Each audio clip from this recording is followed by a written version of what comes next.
Hey, everybody, and welcome back to Why Is This a Podcast? I am your host, Kieran Watts, as always, and what a long year the last month has been. There's so much in the news cycle. I'm not going to talk about any of it because I'm really excited about interviewing my guest for this episode. It's about morning where I am. It's afternoon, evening where she is. So joining me from the beautiful city of Karachi in Pakistan. She's been a doctor for almost 30 years. She's the managing director of Pakistan's oldest communications company, Mediators Private Limited. Please welcome Dr. Samia Babar. Doctor, welcome to you. Thank you, Carrie. Pleasure to be on board. It's lovely to see you. It's always lovely to see you. You and I have worked together multiple times. How are you? How's COVID-19 treated you? How's the last year or so been for you and for Pakistan in general? Thank you, Carrie. The last year has been tough. COVID, as far as Pakistan is concerned, has not been as bad as what we've heard from of the figures coming from all over. We went into lockdown on the 22nd of March, which meant that we shifted all work to home. We still haven't gone back. And I think we'll now find it difficult to actually go back because we're so used to working at home. COVID by itself has taken precious lives, and it continues to do so because we are presently in our second wave. But I think there is maybe a plus side to this as far as an individual is concerned, because since we're working from home, I think we have more family time, and we probably have some more me time as well. Pakistan obviously has a very different health profile to the UK, to higher income countries, to the West, where polio has obviously been a massive concern, remains so, I believe. Correct me if I'm wrong there. How do you assess COVID-19 in comparison to other infectious disease outbreaks, other ongoing health problems in the country? I think it's the first time in my lifetime that I've heard of a pandemic. We've read about things in the past where the plague was, and we've heard of various other diseases, but a pandemic is something, it's very new to me. As far as Pakistan is concerned, we have not yet been able to get rid of polio, even though we've tried in 2018, we were really good. The cases were down. We felt that the next couple of years we'll probably be rid of polio. But unfortunately, the cases went up again. And one of the reasons being that we have a constant crossing over from Afghanistan. And then not only that, but we also have refusal of vaccinations. And refusal are basically for very, excuse the language, but very stupid reasons. And that is probably because the religious leaders or the elders have taken the vaccines as the West's method, or the West's way of controlling our population. So according to them, getting a polio vaccine might render you sterile or infertile or things like that. Do you see similar concerns emerging with COVID-19 vaccination?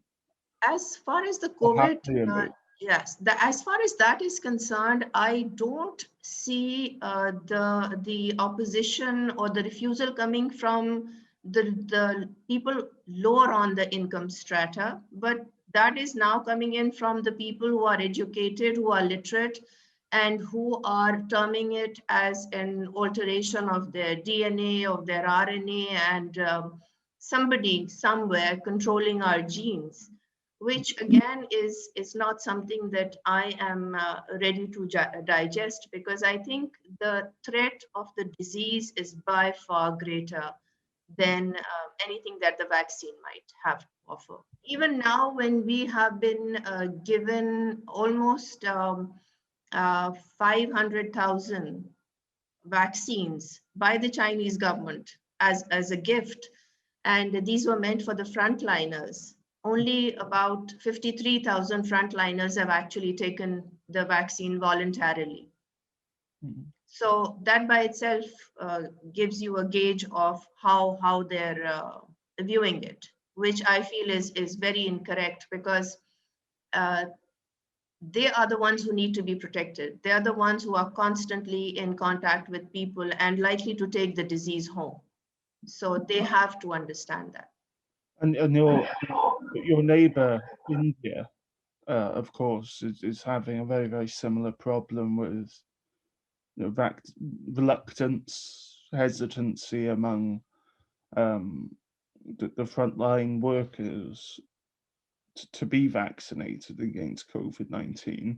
We're going to come on to vaccine-related sort of misinformation, hesitancy a bit later on. But I do want to talk about the Pakistan government's response to COVID. How would you assess it? What is that? Thumbs up, thumbs down, thumb in the middle?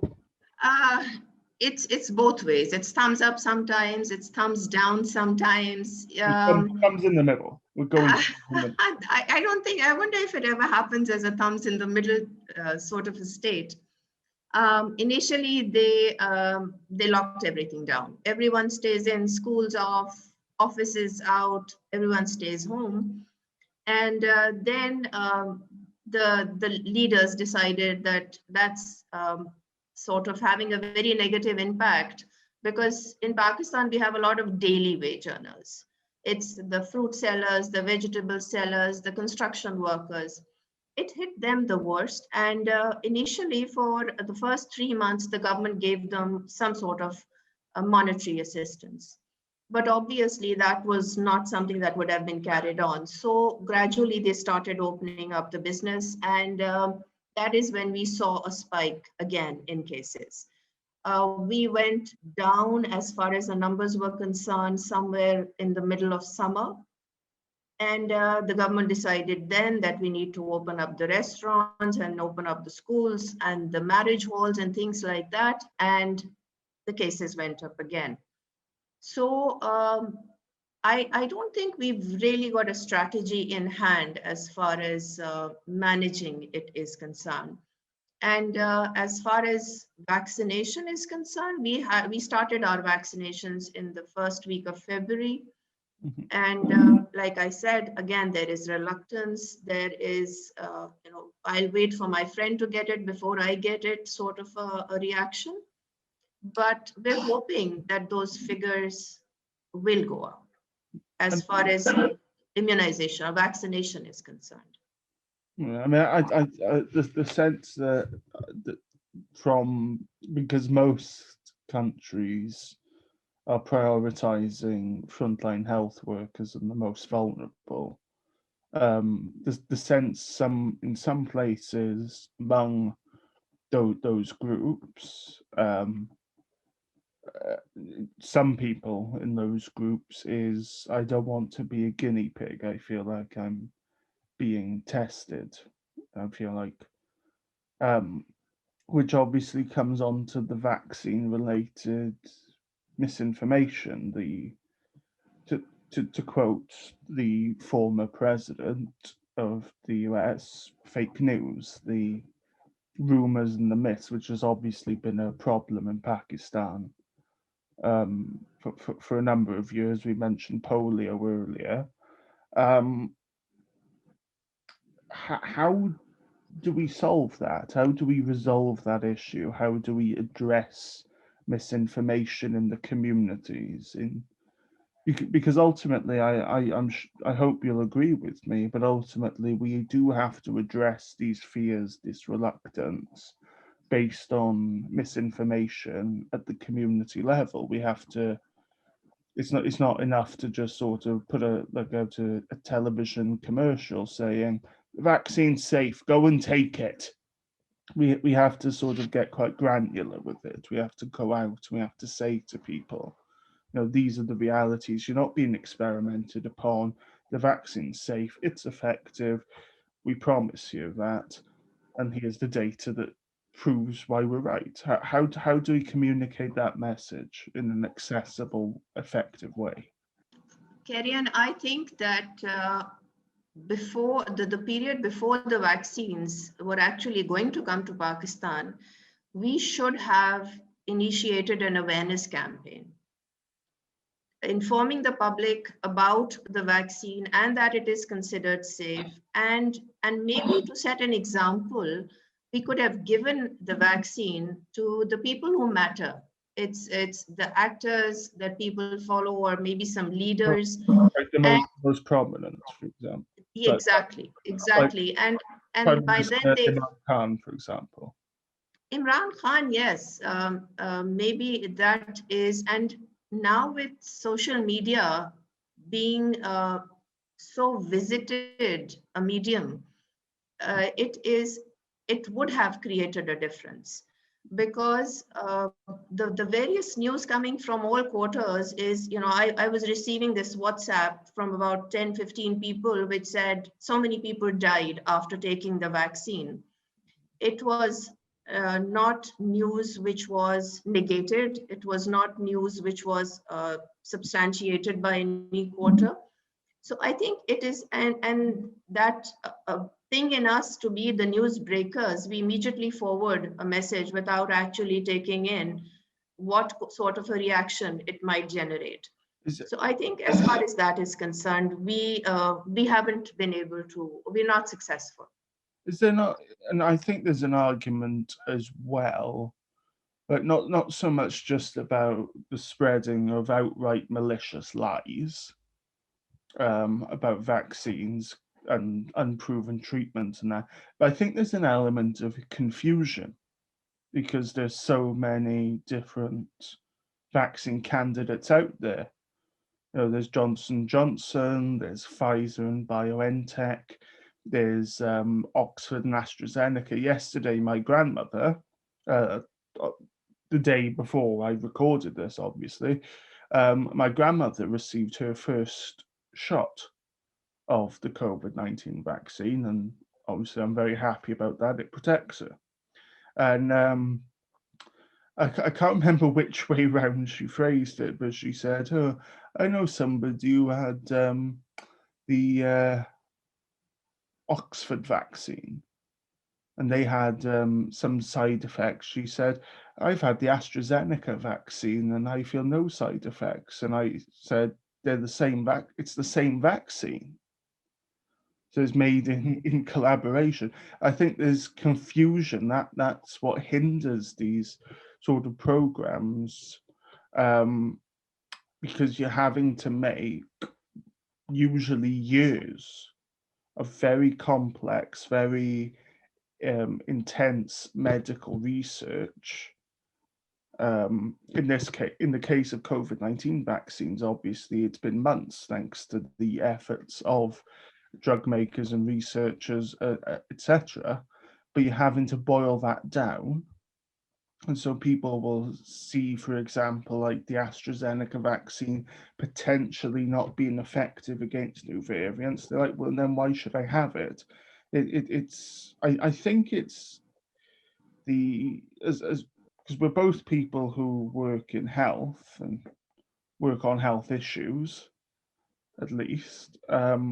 You know, I think that's the core of the problem. It's not the people are easily misled. It's communicating very, very complex subjects to people who aren't trained in those subjects. And I think I'm getting myself into a word salad here. But what do you make of that sort of rambling assessment?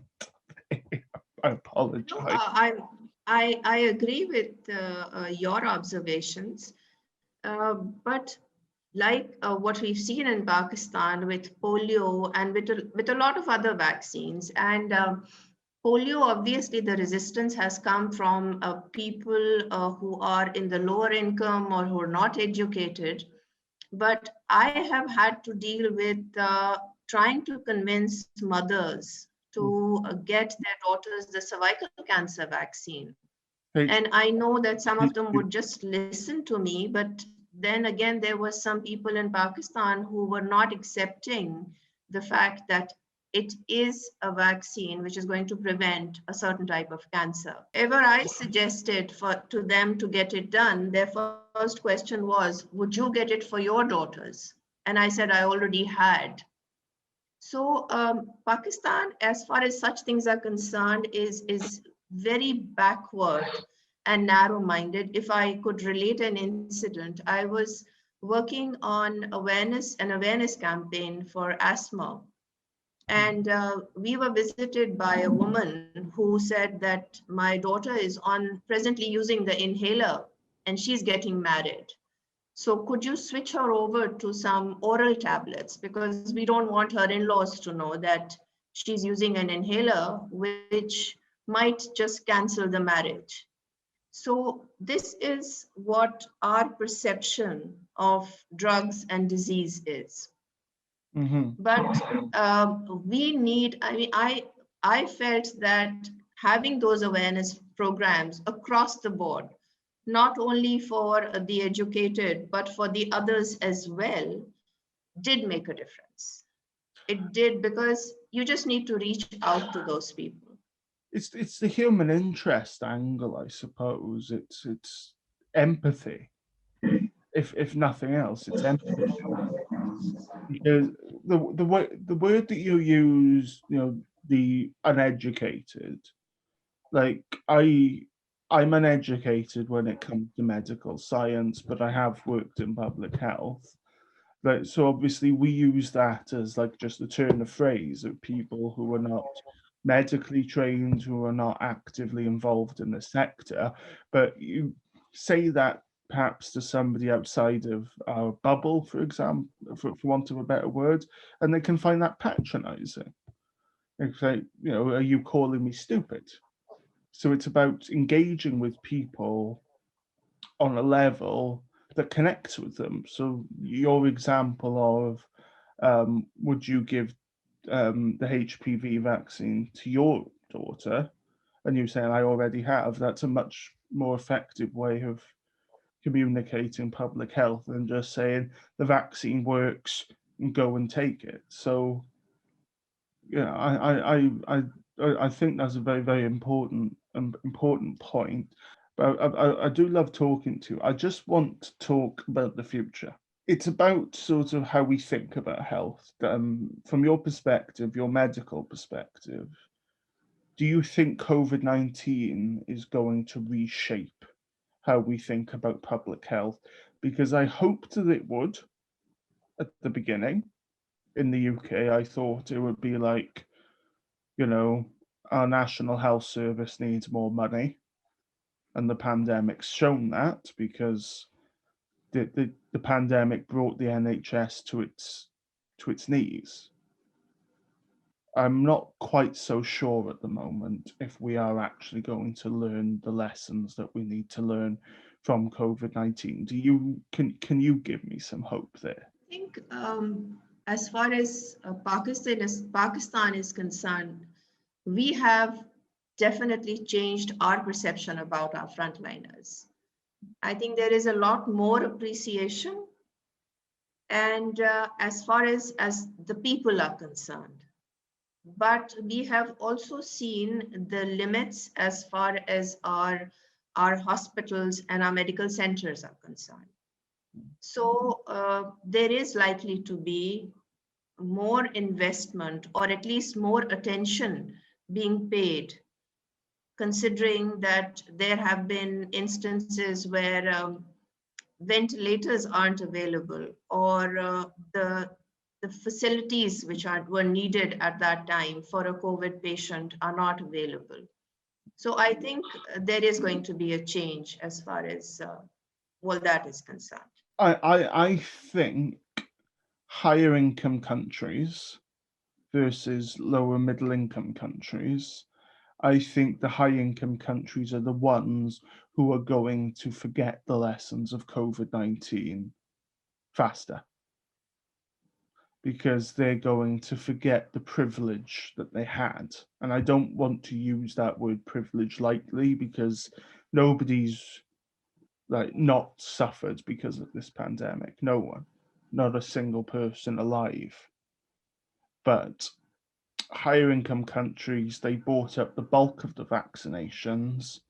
They had economies that were certainly not watertight, but were more fortified against the economic repercussions, and they had the political capital to, engage in vaccine diplomacy, in exerting influence in terms of supplies of PPE, ventilators, vital equipment. And I think the wealthier world, perhaps because it's not so used to large scale infectious disease outbreaks, I think it's going to forget. And I think the next pandemic is going to hit it hard. And I'm not saying it won't hit less economically developed countries hard. It almost certainly will. But like the high income countries are going to treat it like black swan event, when for lower income countries used to large scale outbreaks of infectious disease, obviously it's not the case that you have this disruption, that you have this kind of um, turmoil and this anguish and this pain. And that's why I'm worried, because I am worried that wealthy nations won't stand in solidarity the next time, as they failed to do in many senses this time. This time, the first day we did, we scooped up all the equipment, we scooped up the vaccines when they became available. But it's not just one country's pandemic, it's every country's pandemic. And the Western world in particular, has failed the developing world on COVID-19. And I am, almost ashamed, I think. As much as Prime Minister Johnson has said we'll donate our surplus, you should have been planning for that. You should have said that at the start when you inked out deals where you had so much, you procured from manufacturers so much vaccine doses. You should have done it from the start. You should have, from the start, had a provision in place to vaccinate the rest of the world. Every high income country should have had that in place with those deals, should have had a plan, should have worked with COVAX. Maybe I'm just talking nonsense. I don't know. But those are the lessons I am petrified that we have missed. I think as far as the developed world is concerned, the people might not let it forget it so easily. And also the fact that we're not just scared, we're mortified presently of this disease. So just the other day, the Secretary General of the UN was speaking against the developed countries, that they're not doing their part as far as the others are concerned. 10, And I think he said 10 countries. 10, I think it's 10 countries account for 75% of the world's vaccination doses. And exactly, and someone else, it said like a cohort of countries, including my own. I think Japan, the United States, Australia, European Union, Canada, and possibly one or two or three that I'm forgetting, had more than, I think, 1 billion doses of vaccines more. exactly.